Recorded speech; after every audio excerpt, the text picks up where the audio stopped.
Would you like to save time by not having to install an isolation relay when installing a thermostat to control a heat pump with boiler backup? With an ElitePRO thermostat, this is now possible.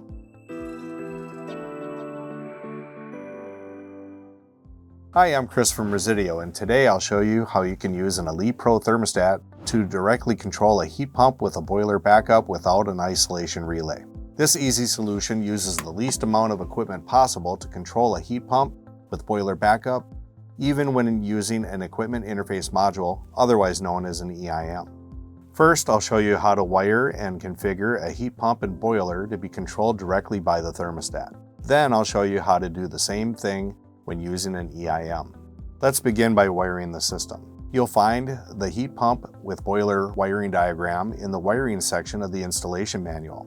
As you can see with the ElitePRO thermostat, you can wire a boiler backup directly to the U terminals on the UWP wall plate. If you're using an EIM, you still won't need an isolation relay. Instead, you'll remove the RH-RC jumper and wire the boiler backup to the RH and AUX1 terminals on the EIM. After wiring, you'll configure the thermostat using the ISU settings. Simply follow the prompts on either the thermostat or the Resideo Pro app to configure a heat pump with a boiler backup.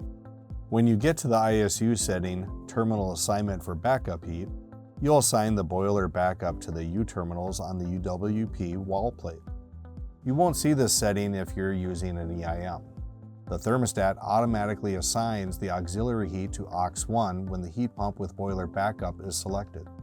That's it, a simple way to use the least amount of equipment possible to control a heat pump and boiler even when using an EIM. Thanks for watching this tech tip. If you found it helpful, hit the like button, subscribe for more, and drop a comment with a topic you'd like us to cover. For additional information, please visit Resideo Academy.